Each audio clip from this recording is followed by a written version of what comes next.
medio lento internet. Este es el problema. A ver, yo te reinicié el baño. Bueno, de lo que vimos la clase pasada, repasamos algo de la histología de la piel, vimos lo que es parte de las lesiones primarias y secundarias de la piel, ¿sí? Y ahora vamos a ver lo que es parte de lo que es patología infecciosa, ¿sí? Con respecto a lo de la clase pasada, ¿alguna duda?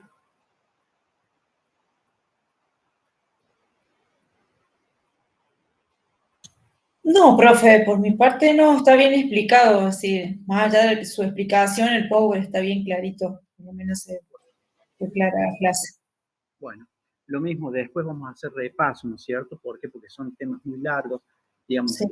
Es mucho el temario, ¿no? El temario es bastante, entonces por ahí después vamos a hacer como clases integradoras, ¿sí? Bueno, es un PowerPoint muy largo, seguramente lo vamos a hacer en 2 etapas, ¿sí? Porque son como 140 diapositivas aproximadamente, y esto está resumido, ¿no? Porque enfermedades infecciosas es algo muy, muy largo, ¿sí? Es como para dar hincapié de algunas cositas, nada más. Bueno, vamos a comenzar. Bueno, cuando nosotros hablamos del proceso inflamatorio, nosotros dijimos que el proceso inflamatorio es una reacción del tejido, digamos, conectivo, donde el mismo es producido por diversas noxas, ¿sí? Hay que tener en cuenta que las noxas pueden ser infecciosas, físicas o químicas. Hoy nos vamos a centrar en las patologías infecciosas, ¿sí? Cuando yo hablo de una noxa infecciosa, estamos hablando de que puede ser producida por una bacteria, por un virus, un parásito o un hongo, ¿sí? ¿Qué estoy diciendo acá? Estoy hablando de la clasificación de los microorganismos, ¿sí? Eso es una cosa importante. Por favor, les voy a decir cuando esté llegando el momento de terminar, me avisan, ¿sí? Sin problema, porque por ahí yo no pierdo la noción del tiempo. Entonces, tener en cuenta que cuando hablamos de los microorganismos, se clasifican en esto, los microorganismos gérmenes, bacterias, virus, parásitos y hongos. Bueno, cuando hablamos del proceso inflamatorio, recuerden que el proceso inflamatorio es una reacción del tejido conectivo y vascular. ¿Cuál es la finalidad del proceso inflamatorio? Es limitar la lesión y neutralizar la noxa. En el caso de que tenemos un germen como una bacteria o un virus, un parásito, este proceso inflamatorio lo que quiere es atacar al germen, controlarlo, limitarlo y evitar que siga haciendo destrucción en los órganos o tejidos.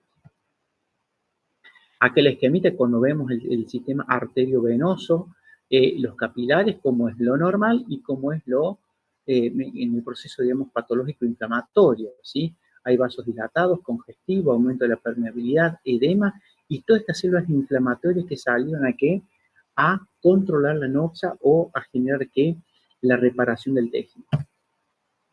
Recordemos que actuaba la noxa, se liberan las sustancias vasoactivas, había un infiltrado de células inflamatorias que va a depender si es agudo o crónico, y dependiendo si sigue actuando la noxa o no, puede haber una resolución, o sea que hay una limpieza del tejido o pasa a la cronicidad. Hay un ejemplito, otro ejemplito para que vean un tejido normal, una piel normal, y cuando están entrando, por decir, bacterias, cómo existen esos cambios inflamatorios para controlar esa infección bacteriana. Recuerden que teníamos un proceso inflamatorio agudo y un proceso crónico. El agudo que teníamos que duraba poco, que más que nada tenía vasos dilatados, congestivos, edemas y neutrófilos. Y el crónico, donde ya teníamos más que nada la fibrosis, la neoformación vascular y el infiltrado mononuclear, principalmente linfocitos, plasmocitos y macrófagos. Y también que puede haber células gigantes multinucleadas, lo vamos a ver en ciertos procesos infecciosos o inflamatorios específicos. Siempre recordar la histología de la piel, ya que esta materia se centra en esto, en lo que es la piel, cómo van a ser los distintos niveles de lesiones y la vía de entrada. Acá para que vean un ejemplo de una piel normal, fíjense, acá tenemos la epidermis, la dermis, hay muy pocos, digamos, muy pocas células inflamatorias dando vuelta, y miren cómo sería acá una piel donde en la dermis vemos un infiltrado inflamatorio, ¿sí? Esto es un infiltrado inflamatorio mononuclear, ¿sí? Principalmente por linfocitos. En todos esos puntitos negros son las células inflamatorias que han llenado acá la dermis, y si se fijan, están pasando a la epidermis, hacen una migración transepitelial, lo que se llama. Van migrando en esos puntos. Acá para que veamos un proceso inflamatorio principalmente agudo, ¿sí? Acuérdense que esto está coloreado con hematoxilina y miosina y acá tenemos neutrófilos. Los que ven ustedes como más irregulares son como multilobulados, son los neutrófilos. Esos que se ven con más rojitos del citoplasma, esos son los eosinófilos, ¿sí? Acá tiene una célula gigante multinuclear. Acá tenemos un proceso inflamatorio mixto. Hay un contexto crónico sobre algo agudo con neutrófilos y eosinófilos. Eso más que nada para que ustedes vayan viendo cómo se ve en lo que es un corte histológico, ¿no? Por lo con hematoxilina y eosina, lo que uno suele ver al Profe, microscopio. ¿qué es Sí, la luz blanca? Eso, la parte que no está con coloración, ¿qué es? esto es un vaso, esto es un vaso linfático puede ser, o una vénula, porque ven, principalmente parece un linfático. Ven acá, esa es la célula endotelial. Este es un vaso tumefacto, dilatado. Lo que pasa es que ustedes no, en el corte no se ven ni glóbulos rojos ni linfa, ¿por qué? Porque el corte es muy pequeño, ¿sí? Igual que acá, este es otro vaso, ¿ven? Este es otro, este es otro. ¿Se acuerdan que tenemos vasos dilatados y congestivos? ¿Ven? Esto sería un vaso dilatado, ¿sí? Aunque preferentemente esto seguramente es un vaso linfático dilatado. Cuando ven esta célula, ven, esta es la célula endotelial del vaso o del linfático, ¿sí? Que son celulitas aplanadas. Bueno, acá para ver el mayor aumento, cuando ya tenemos a gran aumento no extendido, miren lo que es un neutrófilo. Por eso se llama polimorfo nuclear neutrófilo, porque tiene un núcleo que es polilobulado, ¿sí? Ese es mi típico neutrófilo. Acá para que veamos un corte histológico donde vemos una piel, acá tenemos la epidermis, y miren acá donde digo que fibrosis. Acá hay fibrosis, neoformación vascular y el proceso inflamatorio crónico. Cuando yo tengo estos procesos inflamatorios crónicos con fibrosis, con neoformación vascular y el infiltrado inflamatorio, se suele llamar tejido de granulación. El tejido de granulación suele estar en las heridas, en los procesos de cicatrización o de curación por segunda intención, en las bases de las úlceras, en las paredes que rodean una fístula, ¿sí? En la pared de los abscesos. Es un proceso inflamatorio crónico con fibrosis y con neoformación vascular y el infiltrado mononuclear. Acá para que vean a mayor aumento del tejido de granulación, fíjense, ya acá vemos que son vasos sanguíneos. ¿Por qué? Porque en la parte de la luz tienen los glóbulos rojos y algunos neutrófilos, ¿sí? ¿Ven? Son vasitos sanguíneos dilatados y congestionados. Profe, ese tejido de granulación está después de la epidermis, después de la dermis. El tejido de granulación siempre se va a formar en la dermis y hacia la hipodermis, ¿sí?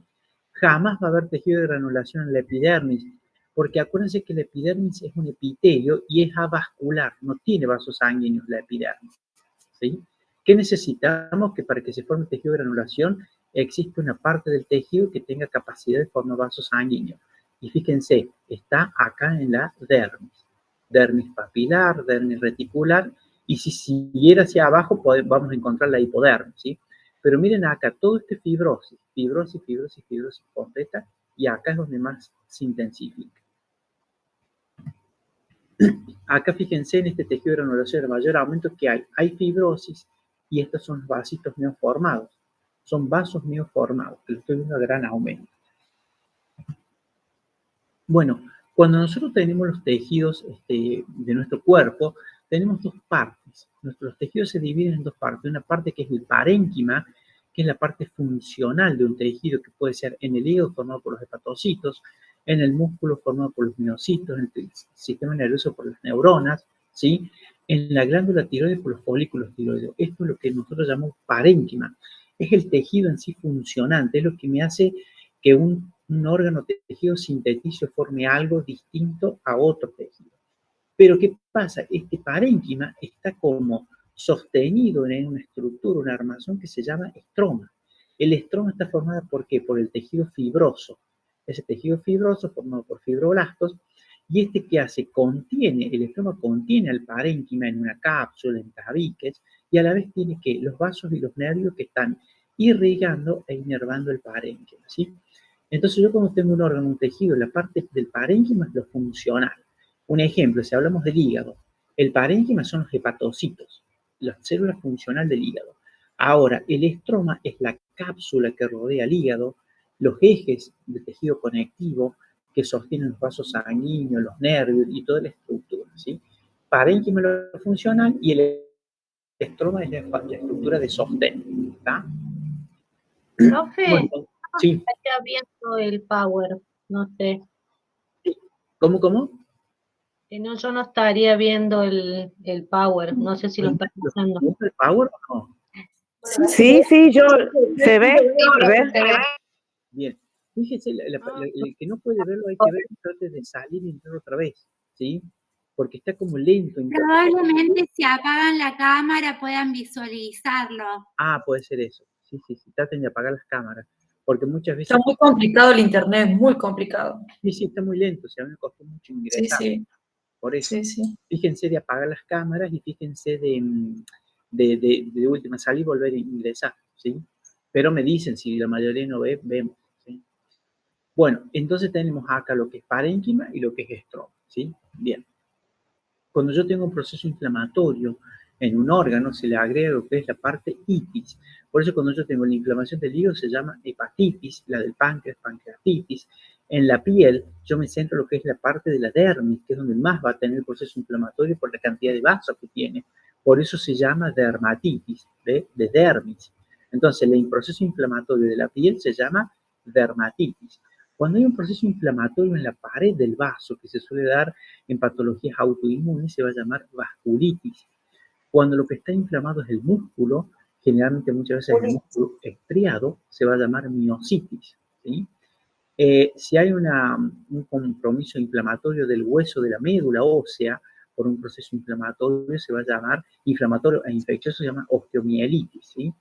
Y en el caso de la inflamación de las articulaciones se llama artritis.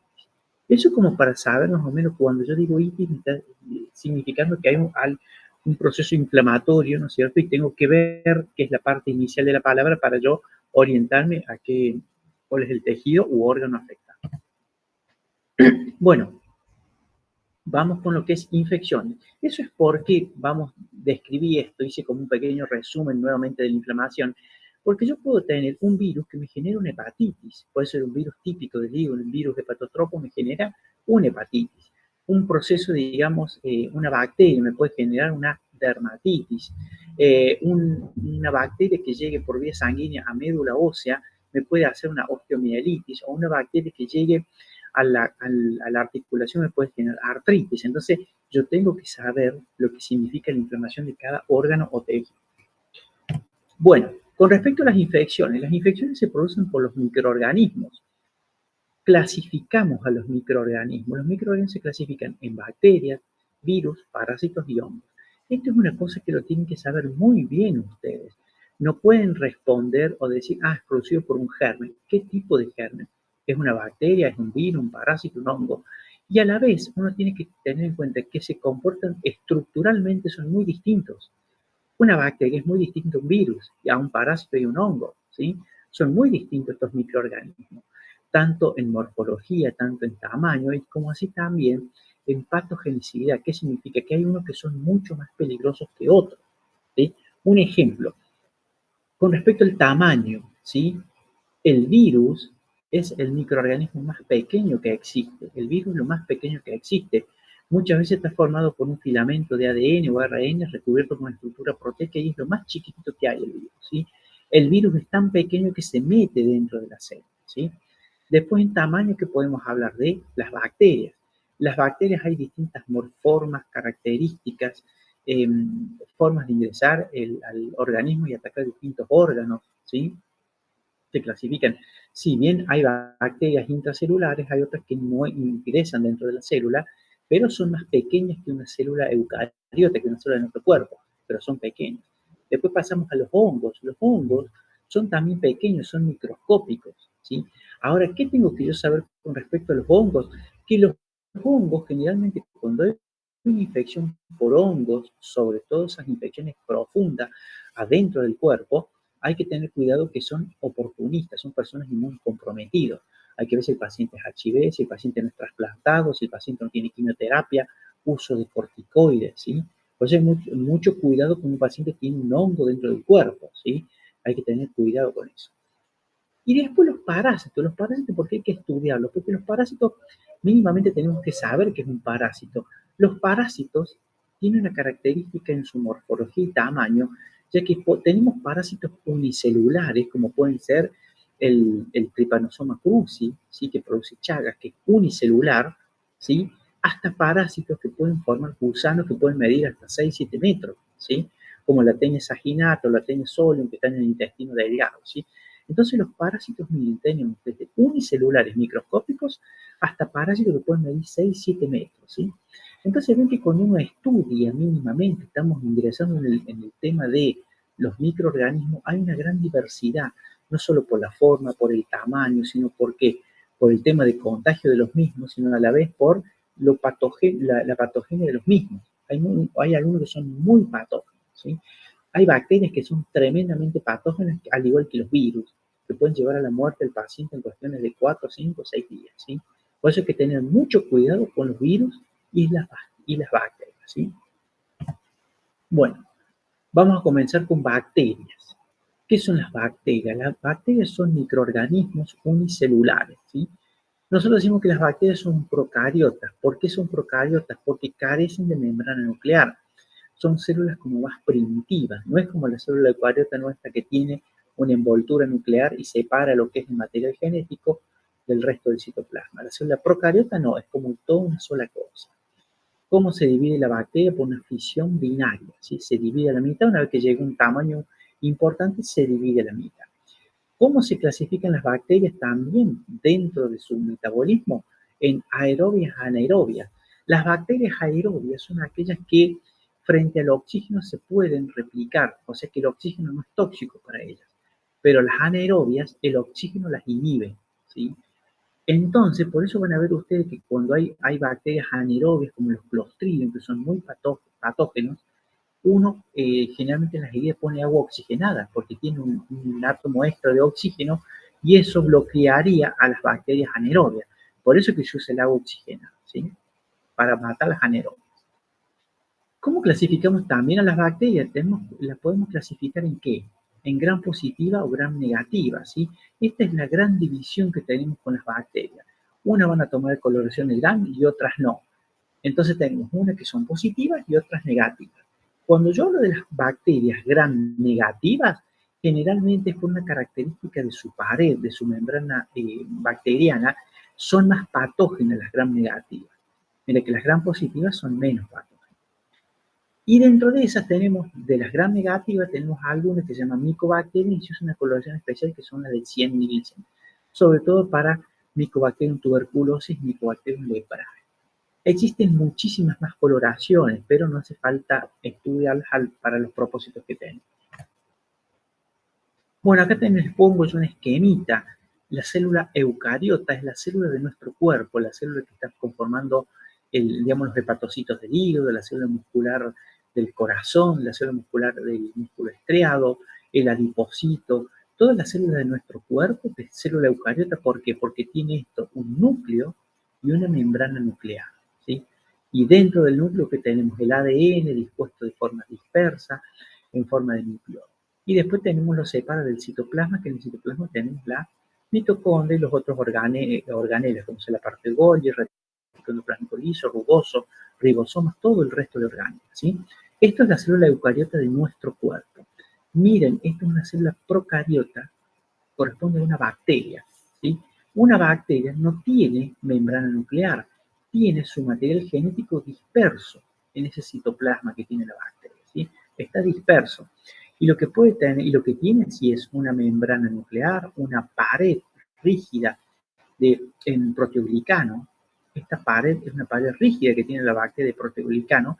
Y después suele tener por fuera las gram negativas una membrana externa y las gram positivas no tienen membrana externa. Hay bacterias que pueden tener flagelos, bacterias que pueden tener cilias que le ayudan a moverse. Las bacterias que son procariotas pueden ser de forma redondeada o esférica, alargadas, pueden ser tipo como bastones, pueden ser como espiroquetas, como onduladas. Hay una gran variabilidad. ¿Qué es importante saber de la bacteria? Que bueno, que no tiene núcleo, ¿sí? Por eso es procariota. Y si se fijan acá, esta pared rígida de peptidoglicano, ahí es donde actúa que las principalmente el antibiótico más conocido, que es la penicilina. La penicilina destruye esta pared rígida de peptidoglicano. Entonces, si la bacteria no tiene como caparazón o coraza de peptidoglicano, ¿qué pasa? Se destruye la bacteria. Ahí es donde actúa la penicilina y toda la gran cantidad de penicilinas que existen, que es un antibacteriano. La penicilina es un antibacteriano porque mata bacterias, ¿sí? Bueno, si vemos la clasificación de las bacterias, miren cómo se clasifican por la morfología. Pueden ser los cocos sueltos. Si estos cocos forman cadenas, se llaman estreptococos. Si forman duplas, se llaman diplococos. Si forman racimos, se llaman estafilococos. Después tenemos bacterias que pueden ser más alargadas, que pueden ser como una forma de resistencia a las esporas bacterianas que duran años, como si estuvieran durmiendo, ¿sí? Cuando hay desecación o bajas o altas temperaturas. Puede haber una bacteria con flagelos, que estos flagelos son como colitas que les ayudan al movimiento. Puede haber bacterias con forma de coma, ¿sí? Esta muesca, que son los vibrios, los bacilos, que son los alargados, y después de forma ondulada, como son los espíridos con flagelos en las puntas, ¿sí? Entonces ven, la morfología es muy amplia de las bacterias. Eso les permite adaptarse a distintos lugares a las bacterias y también tener distintas puertas de entrada en el cuerpo humano. Si yo agarro esta característica de los cocos y los veo en una coloración de grano, miren cómo se verían los cocos. Acá estoy viendo esto, racimos de cocos, ¿sí? Por lo tanto se llaman estafilococos. Y como se han coloreado, estos serían cocos, estafilococos gram positivos. Cuando yo tomo una muestra de esto es viéndolo en el microscopio. Cuando yo tomo una muestra, la muestra puede ser de una herida, de una herida de la piel, de una secreción respiratoria, de una herida a nivel de la cavidad oral, de una muestra de zona genital, etcétera, o inclusive de líquido pleural, en caso que se saque líquido pleural, de líquido asítico de la cavidad peritoneal, una toma de muestra de sangre para un hemocultivo, de cualquiera de esas muestras. Yo primero ¿qué hago? Coloreo y veo, ¿es gram positivo? ¿Es gram negativo? ¿Es un coco o no es un coco? ¿Es un bacilo? Y de acuerdo a eso, yo veo que es un coco gram positivo. Bueno, yo estoy pensando que puede ser un estafilococo. ¿Qué hago? Lo pongo para cultivarlo. Lo cultivo, ¿sí? Esto es una placa de Petri. Yo en una placa de Petri, ¿qué tengo acá? Tengo una base como si fuera de agar, que es como una gelatina que está enriquecida. Entonces, ¿qué yo voy a tener acá? Voy a poner un poquito de estas bacterias y empiezan a proliferar porque está enriquecido. La bacteria que hace empieza a proliferar y estas son colonias. Esto está visto a simple vista, ¿no? Esto es a simple vista como se ve. Entonces, si yo en este medio logro que vaya replicando esta bacteria, tengo acá múltiples colonias. Si yo tomo una muestra pequeña de esto y lo veo al microscopio, voy a ver esto, ¿sí? Coloreado con grano. ¿Esto qué me permite a mí después hacer el antibiograma? Yo voy a poner en otro tipo de cultivo unas gotitas de antibiótico, voy a ver si se inhibe el crecimiento de la bacteria. Entonces yo voy a saber a qué antibiótico es susceptible la bacteria, ¿sí? Entonces de esa forma yo le voy a dar después al paciente el antibiótico óptimo, ¿sí?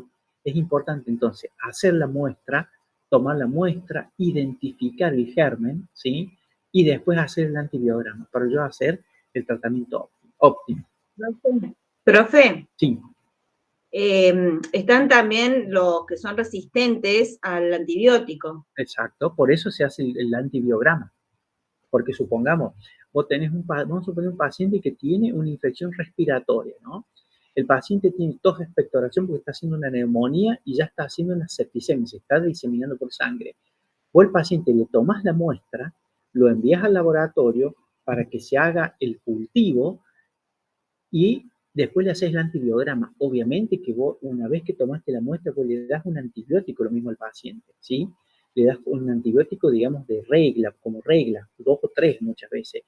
Pero ¿qué pasa? Si el paciente va mejorando, bueno, perfecto. Ahora, si el paciente no mejora, vos ya a los 3 días, 4 días ya tenés el antibiograma. Y te está diciendo, mira, a la penicilina que vos le diste es resistente el germen. Está haciendo resistencia. Entonces vos cambias a otro antibiótico, ¿sí? Un ejemplo, no funciona la amoxicilina con clavulánico, bueno, pasas a ciprofloxacina, que es más fuerte, ¿sí?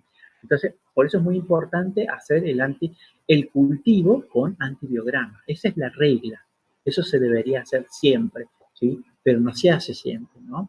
Y en el caso de, sí, gracias. En el caso del esquema este que está mostrando la Firmina, el ejemplo B, abajo sale uno que vendría a ser que ya está con un antibiótico. Claro, Eso es lo que generalmente vos cuando tengas un antibiótico, acá yo te lo puse como para mostrar la placa de Petri, ¿no? Esto lo que sería que suponete que acá, fíjate, esto empezó a replicar mucho, ¿ves? Replicó mucho y se hizo muchas colonias de bacterias. Y acá es como que no replica, ¿no? Pero vos cuando tengas un antibiótico, vos lo que vas a tener acá como un papelito, como con varias, ¿cómo te puedo decir? Patitas, y en cada patita tiene una gotita de antibióticos, ¿sí? Para cada lado. Entonces, ¿qué pasa? Vos acá vas a ver halo de inhibición. Se mueren las colonias, se van muriendo. Entonces vos vas a tener, suponete, un ejemplo, 5 patitas y esas patitas tienen gotitas de antibiótico. Y vos vas a ver que, suponete, acá hay halo de inhibición, halos claros, ¿no es cierto? Entonces, lo que estaba lleno de bacterias se van muriendo. Y a lo mejor acá hay una que no se murió porque esta bacteria es resistente a ese antibiótico, ¿sí? Pero acá no está puesto el papelito con el antibiótico, ¿sí? Gracias, profe. De nada.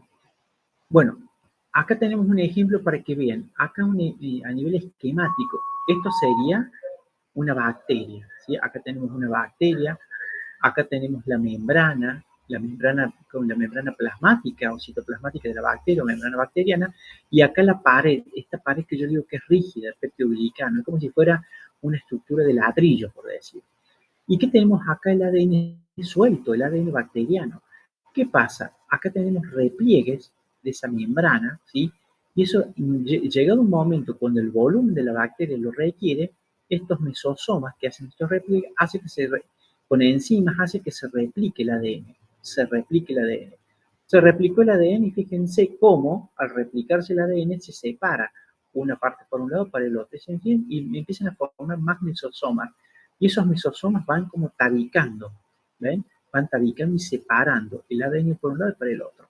Y estos mesosomas llegan a un punto que terminan a separar. Entonces esta bacteria que se empieza a dividir termina haciendo 2 bacterias hijas por una fisión binaria, ¿sí? Acá es donde cuando se separa esto, es donde se rompe por un momento, por unos minutos, se rompe lo que es el peptidoglicano, que es esta estructura rígida. Ahí es donde viene y actúa la penicilina y evita que se forme nuevamente. Y ahí es donde se destruye la bacteria, ¿sí? Entonces, por eso es importante. Una bacteria normalmente se divide cada 2 horas. Cada 2 horas suele ocurrir esto, ¿ven? Cada 2 horas ocurre este ciclo, ¿sí? Por eso vieron cuando se le da un tratamiento antibacteriano a una persona y le dice tome el antibiótico cada 8 horas o tome cada 12 horas, que uno se olvida, ¿qué pasa? La bacteria replica y hace resistencia. Porque cuando está replicando aquel material genético, por ahí hace una mutación y hace una enzima que es la penicilasa que hace que bloquea la penicilina. Por eso no hay que cortar los antibióticos, ¿ven? Si le dicen cada 8 horas, hay que tomar cada 8 horas. Si se dice cada 12, cada 12. Si hay riesgo de olvidarse, es mejor tomarlo 1 hora antes, ¿no es cierto? Pero no olvidarse de tomar el antibiótico. Si a ustedes le dicen tomar 8 días o 10 días, respetar. Por más que ustedes el tercer día se encuentren bien, hay que tomarlo el antibiótico, porque ahí es donde empieza la resistencia a bacterias, ¿sí? Esto ocurre aproximadamente en las bacterias más comunes cada 2 horas de replicación, ¿no? ¿Sí? Eso varía también, porque va a depender si el medio está enriquecido, si hay mucho oxígeno, si no hay oxígeno, si hay nutrientes, ¿no? Eso tiene que ver también y depende del tipo de bacteria. Pero cada 2 horas es lo que replica una bacteria aproximadamente. Bueno, nosotros tenemos una flora normal. ¿Qué significa la flora normal? Que en nuestra piel, en los órganos internos, sobre todo el tubo digestivo, existen bacterias que no son patógenas, que es parte de la flora normal. En la piel que tenemos, la piel tiene una función protectora contra la entrada de gérmenes y evita además la deshidratación y por lo tanto la piel siempre tiene que estar vascularizada. Sobre la piel vieron que el estrato más superior, ¿cuál es? El estrato córneo, ¿sí? Sobre este estrato córneo, ¿qué tenemos? Gérmenes que viven, como pueden ser el Staphylococcus epidermidis. Por eso se llama epidermidis, porque vive sobre la epidermis. Puede haber en menor proporción, en escasa proporción, el Staphylococcus aureus. Hay que tener en cuenta que este puede ser patógeno. corinobacterios y algunos clostridium, ¿sí? Estos pueden ser parte de la flora normal, pero el principal, ¿cuál es? El Staphylococcus epidermidis, ¿sí? Es el principal germen de la flora normal. Después tenemos una gran cantidad de gérmenes en el colon. En el colon tenemos bacterias que nos ayudan a ¿qué? A degradar ciertas sustancias tóxicas, ¿sí?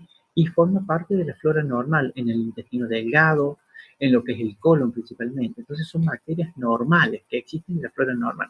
No son totalmente patógenas, ¿sí? Obviamente que si una bacteria del colon, hay una perforación de colon y pasa al peritoneo, sí va a ser un estrago ahí. ¿Por qué? Porque está en un lugar, digamos, no óptimo, no está en su lugar normal. O si una bacteria como la Escherichia coli que está en el colon entra por vía urinaria, hace una infección urinaria. La Escherichia coli, su lugar normal es el colon principalmente, pero no el lugar, no la vejiga ni el riñón. Entonces uno tiene que tener cuidado. La flora normal son ciertas bacterias que tienen que estar en ciertos lugares, ¿tá? Cuando cambien de lugar ya pueden transformarse en patógenos. Bueno, la flora bacteriana normal, ¿dónde la podemos tener? En la boca, en el tracto digestivo, en el tracto respiratorio superior, en la piel, en el tracto urogenital, ¿sí? Por eso nosotros, como tenemos flora normal, es que debemos tener cuidado cuando manipulamos órganos o tejidos. Por eso ustedes van a ver que se deben colocar guantes, se deben esterilizar, deben usar los bisturí que ya vienen esterilizados, esterilizar pinzas, tijeras, todos esos elementos. ¿Por qué? Porque yo puedo llevar gérmenes de la flora normal de la piel cuando se hace una incisión, ¿está? Y por eso muchas veces, cuando hay un traumatismo, un procedimiento invasivo, hay que dar muchas veces la antisepsia localizada o muchas veces tomar antibióticos. Bueno, vamos a ver algunas infecciones por estafilococos. Acuérdense, los cocos eran morfología de cocos redondeada y estáfilos que conformaban racimos, ¿sí? Un ejemplo de infecciones por estafilococos que pueden producir el impétigo. Esto puede ser más común en los niños, se presentan como máculas. Acuérdense que la mácula, como era una de la lesión primaria de la piel, eran como manchas, eran lesiones planas, ¿sí? Y estas máculas, que son lesiones, digamos, como planas, luego evolucionan a que ampollas con material purulento o pústulo, ¿sí? Se presentan de esta forma estas lesiones, forman una mácula y después evolucionan a ampollas. Cuando hay múltiples lesiones, especialmente en los niños, por una infección por estafilococo, se llama impétigo.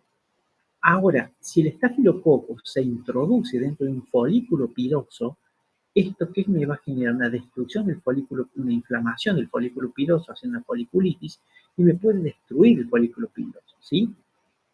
¿Qué pasa si sigue destruyendo? Si esa foliculitis se sigue extendiendo y se destruye del todo, se va a formar un nódulo con material purulento y ya se va a llamar forúnculo, ¿sí? Ahora, si después hay una confluencia de múltiples forúnculos por debajo a nivel de la dermis, puede transformarse en un anthrax cutáneo, ¿sí? Entonces, fíjense cómo de una foliculitis simple puede evolucionar un forúnculo a un anthrax, y también de un forúnculo, si solo crece un solo punto, puede transformarse en un absceso, ¿sí? Por eso es importante muchas veces que la antisepsia y el valorar, el controlar que una persona no pueda hacer este tipo de infecciones. Por eso uno tiene que ver los pacientes, digamos, diabéticos, los pacientes inmunocomprometidos. Miren acá la esquemita. Acá tenemos el folículo piloso. Acuérdense que esto es un anexo de la piel. Acá tenemos epidermis, la dermis, la hipodermis. Acá tenemos el folículo piloso. Acá tenemos el pelo. Acá viene el folículo y acá tenemos la glándula sebácea, que secreta el material sebáceo. ¿Para qué? Para lubricar lo que es el pelo, ¿sí? ¿Qué pasa si tenemos acá un estafilococo aureus y se introduce en el folículo? Me genera esto, un proceso infeccioso e inflamatorio del folículo piloso. Si se rompe el folículo piloso, todo ese material purulento se va a transformar de foliculitis en forúnculo, ¿sí? Si se unen varios forúnculos, se forma un anthrax. Y si de este forúnculo crece, porque el paciente tiene un problema inmunológico o porque la bacteria es muy patógena, se forma un absceso, ¿sí? Siempre tener en cuenta que los forúnculos, el anthrax, el absceso, todo debe drenarse. Es importante que se drene la superficie, ¿sí? ¿Por qué es importante que se drene? Hacer una incisión acá y drenar porque si no este material purulento se va a la profundidad y el germen, la bacteria, si queda viva, se mete en los vasos sanguíneos haciendo una infección en sangre. Otro ejemplito donde tenemos un folículo piloso normal y acá con el proceso infeccioso e inflamatorio. Acá tenemos un ejemplo de un corte donde está coloreado con hematoxilina y eosina, resto del pelo, y miren acá el material purulento, ¿sí? Esto es material purulento, es pus. ¿Sí?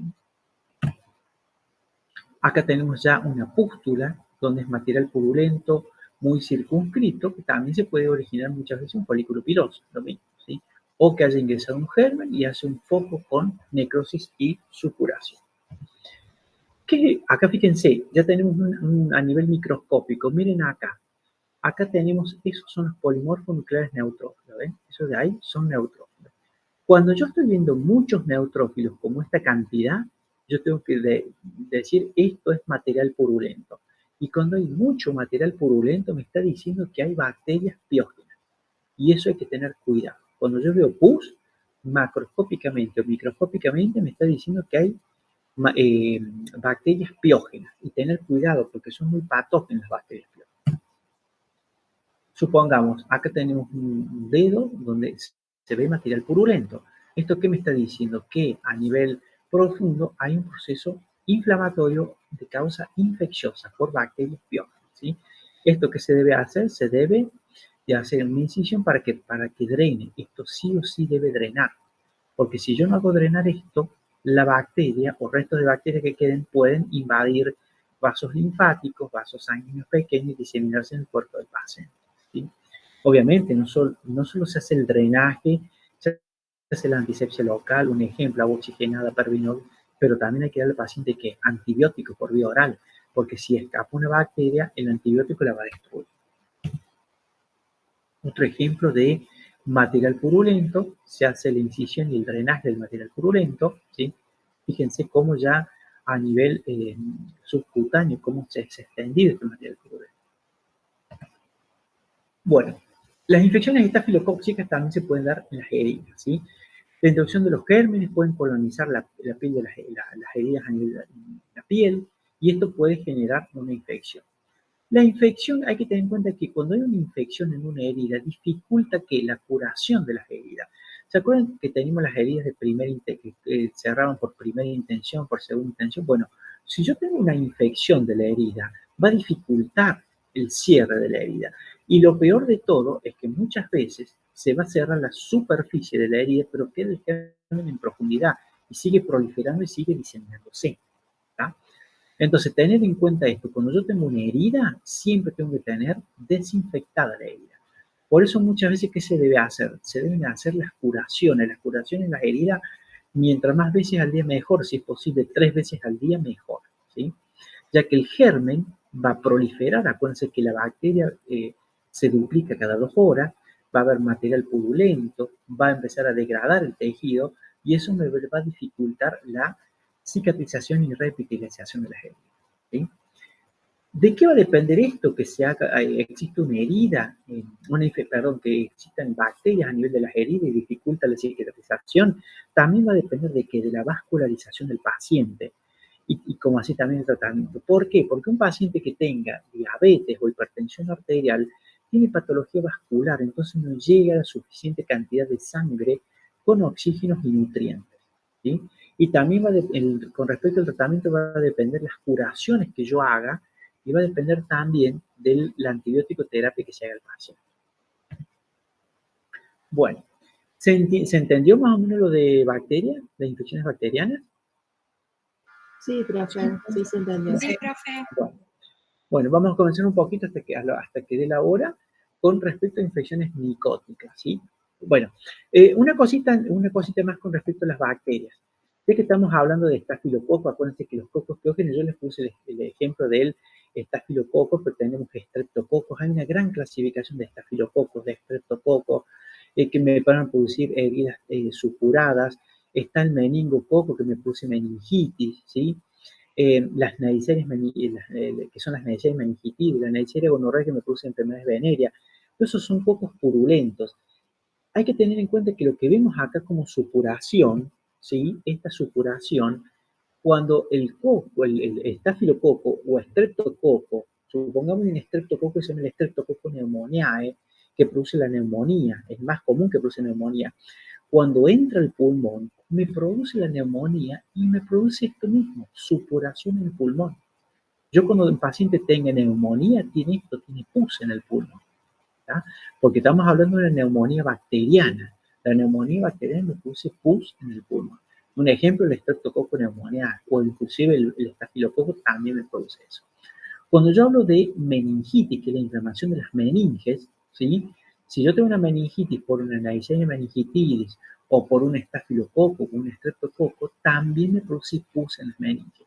¿Qué les quiero decir? Que la infección por cocos piógenos, como ustedes ven en la piel que produce pus, dentro de los órganos también produce pus. Si ustedes tienen un ejemplo, vamos a cambiar el germen, que es el más común de infección urinaria, la Escherichia coli, que es un gram negativo.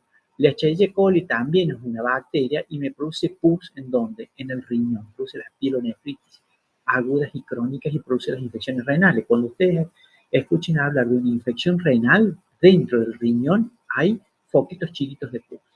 Y si no se trata de infección urinaria con el antibiótico como debe ser, se forman abscesos en el riñón como esto, con material purulento. ¿Eso por qué se los digo? Porque son las infecciones más comunes y más peligrosas que hay por los cocos piógenos, ¿sí? Bueno, vamos con las infecciones micóticas. La micología es una rama de la biología que estudia a los hongos. ¿Qué son los hongos? Los hongos son microorganismos que abundan en la naturaleza. La mayor parte viven de forma libre y están en todos los sistemas, están en el suelo, en las plantas, en los animales, ¿sí? ¿Cuál es la función principal? La mayor parte de los hongos es descomponer el material orgánico. O sea, la mayor parte de los hongos son benignos, no son patógenos para el ser humano, ¿sí?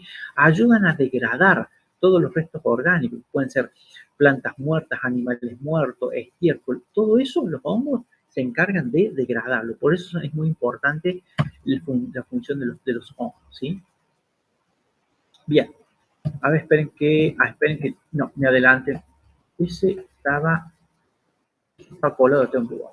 Acá les puse otras imágenes de heridas infectadas, ¿sí? Para que vean el material purulento. Bueno, acá esto lo quería recordar. Cuando tenemos, recordar cuando utilizan ustedes el instrumental, ¿sí? Instrumental contaminado, tener en cuenta por lo que yo lo dije de la flora normal, que está diseminada en todo el cuerpo, ¿sí?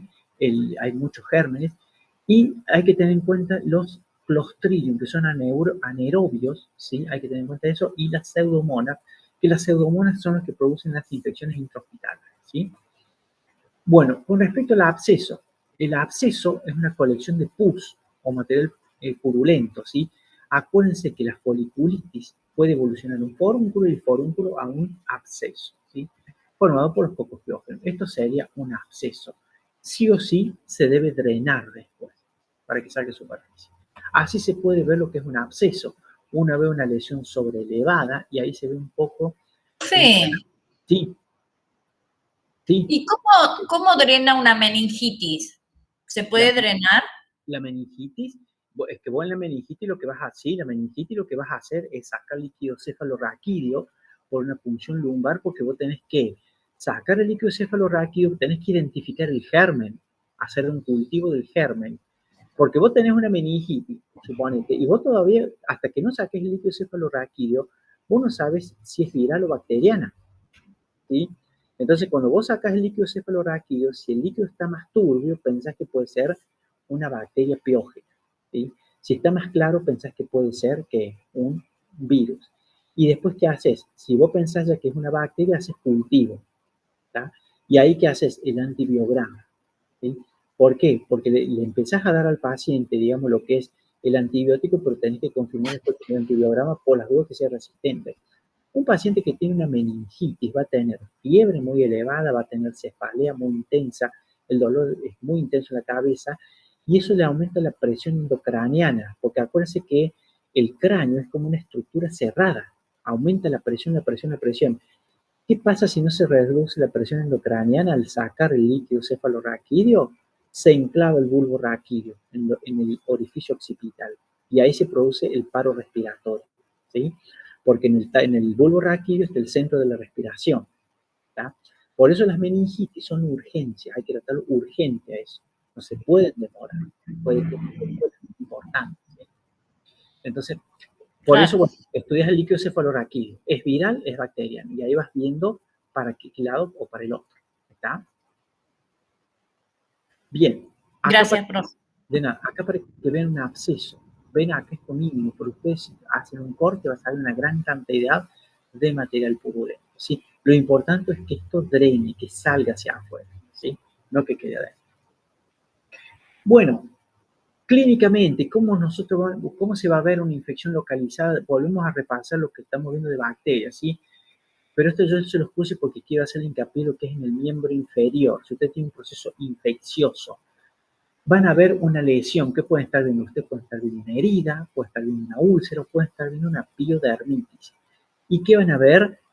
En el borde de la herida, en el borde de la úlcera o en la piel, ¿qué van a ver? Los signos del proceso inflamatorio agudo, que es calor, rubor, tumor, dolor en la lesión, ¿sí? ¿Se acuerdan la tétrada de Celso? Yo cuando veo calor, rubor, tumor, dolor, estoy diciendo acá hay un proceso inflamatorio agudo, importante. ¿Qué puede haber? Supuración, y si hay material purulento, se debe drenar, ¿sí? Ahora, si yo tengo mucho material purulento, yo estoy pensando, acá tenemos un típico proceso infeccioso por cocos piojos, ¿sí? ¿Qué pasa que si el material purulento llegó a profundidad y entró por vía linfática o vasos sanguíneos? Eso me está estimulando el sistema inmunológico. Entonces, ¿qué va a haber? Fiebre, el paciente va a tener fiebre. Si yo tomo una muestra de sangre y analizo los glóbulos blancos, ¿qué voy a tener elevado? Los neutrófilos. Cuando yo tengo una infección bacteriana y sobre todo por cocos piógenos, voy a tener aumentados los polimorfonucleares neutrófilos. Bien elevado. Eso me está diciendo que yo estoy teniendo un proceso inflamatorio, digamos, de causa infecciosa purulento. Los neutrófilos muy elevados. Un ejemplo, en el caso de una herida contaminada, una úlcera con supuración, una piodermitis. Otro ejemplo que les puedo poner, cuando el paciente hace una apendicitis aguda. Cuando el paciente hace una apendicitis aguda, hace supuración en el apéndice, entonces aumentan los neutrófilos. Cuando hace una colecistitis, que es la inflamación de la vesícula biliar, también aumentan los neutrófilos, ¿sí? Entonces, todo eso me está orientando que hay una infección principalmente bacteriana, están muy elevados los neutrófilos, ¿sí? Lo normal son de 6 a 10 o 6 a 9.000 y puede tener 15.000, 20.000 neutrófilos, ¿sí? Muy elevados. Bueno, cuando yo tengo un proceso inflamatorio de causa infecciosa viral, lo que suben son los linfocitos, ¿sí? Y cuando es de causa parasitaria, suben los eosinófilos, ¿sí? Entonces ahí yo puedo ir, digamos, a través del estudio de la sangre, al tomar la muestra de sangre, yo puedo saber qué infección puede tener el paciente, ¿está? Supongamos, el paciente tiene una neumonía, y yo digo, es una neumonía viral o bacteriana. Gracias, si están aumentados los linfocitos, digo viral. Si están aumentados los neutrófilos, es bacteriana. Obviamente que también va a ser distinta la radiografía y la clínica del paciente. Bueno, acá fíjense lo que es un brazo de un chiquito donde sale una gran cantidad de material purulento también. Y fíjense, acá drena, pero miren acá la piel, cómo tiene la piel, ¿ven?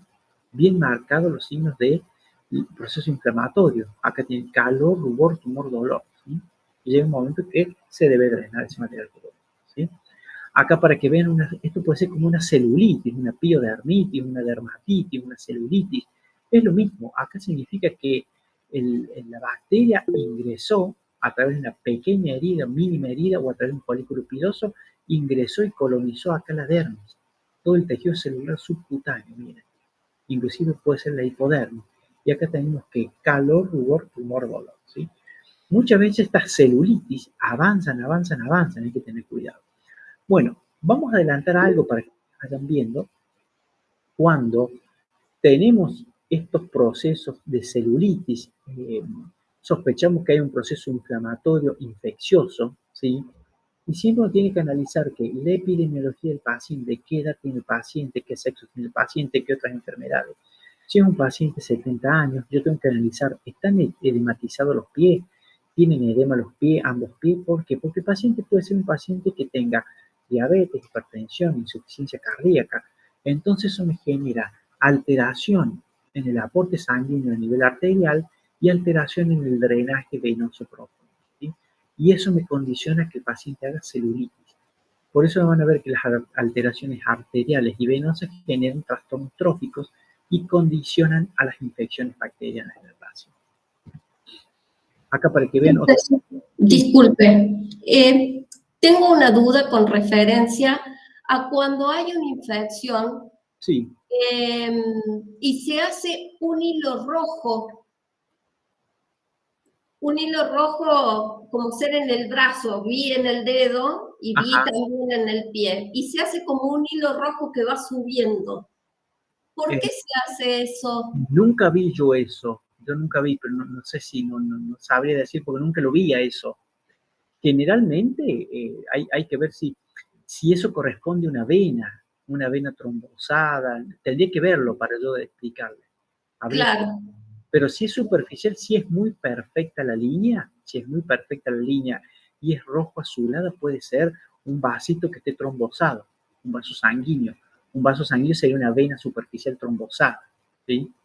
Normalmente, lo que uno tiene que hacer cuando uno tiene un proceso inflamatorio es ver si está aumentado de temperatura, ¿sí? Cuando tiene estos procesos, supongamos acá la celulitis infecciosa, fíjese, puede tener áreas como más rojizas, pero es más difuso, ¿ven? Es muy difuso. Es muy difuso. Si uno pudiera palpar acá, está aumentada la temperatura, ¿sí? Pero esta es típica imagen de un proceso infeccioso, ¿sí? No he visto yo como una línea, yo no sé si puede ser una dilatación varicosa de una vena. Le explico. En un accidente de trabajo, desde el dedo se fue subiendo como si fuera un hilo de coser, pero rojo, y pasaba el codo. Ajá. ¿Pero era todo largo en el brazo? Él le dijo a lo largo del brazo, y le dijo el médico que era por la misma infección, pero siempre me quedó la duda de por qué. No, yo nunca vi eso. No, nunca vi. A lo mejor puede ser porque se ha trombosado, o sea que se ha coagulado dentro de la sangre en un vasito. Ahora si me dijo que tiene un traumatismo, puede ser eso, por el traumatismo mismo. Hay que ver. Ahora, hay que tener cuidado, cuando uno tiene un traumatismo, ojo, cuando hay, supongamos, un traumatismo, un golpe, cuando hay un golpe, un traumatismo, acuérdense que se rompen, hay destrucción de vasos sanguíneos, de venas, de arterias, pero sobre todo lo más superficial son las venas, que no se haya metido algo y migrado con la circulación venosa, ¿sí? Porque se pueden meter a veces pueden meterse adipocitos, trombos, puede haber mucho de eso, y uno ve en la línea, es una vena trombosada, o una vena ocupada por un material que ha migrado, puede pasar eso también. Puede ser eso. Por eso hay que tener cuidado cuando hay traumatismo, ¿sí? Ya que estamos acá, ¿por qué hay que tener cuidado con el traumatismo? Sobre todo en caso del pie muchas veces, el traumatismo puede hacer una fractura, ¿sí? Y saben que puede hacer una fractura, una ruptura del hueso y de la médula ósea, y se mete médula ósea por las venas y viaja, ¿sí? Y eso puede ir a pulmones, hacer como si fuera un émbolo de médula ósea en pulmón.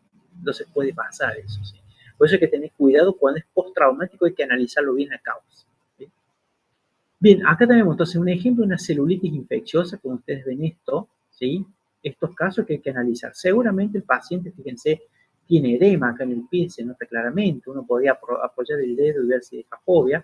Y estos pacientes, bueno, hay que hacer tratamiento antibiótico, tratamiento con diuréticos, si tiene edema, levantar los pies, antiagregantes plaquetarios para ver si no hay obstrucción de las venas profundas. Esto con el tratamiento antibiótico, el reposo y levantar las piernas, el diurético andan muy bien los pacientes. Ya en 2-3 días desaparece tranquilamente. Ya acá tenemos una fasciitis infecciosa, y esto es mucho más complejo. Ya, fíjense, ya qué significa que acá ya hay destrucción del tejido. Acá lo que es la parte que rodea el músculo, la fascia que rodea el músculo, ya ha llegado la bacteria, la parte perimuscular, y ya inclusive acá ya hay supuración en profundidad y puede haber ya necrosis del tejido, o sea, muerte del tejido, ¿sí? Ya esto es mucho más complicado. Muchas veces estos casos... Sí. Tenemos la otra clase ya. Bueno, seguimos la clase que viene, ¿sí? Yo después le mando Gracias. Listo, chao. Chao, profe. Chao, hasta luego.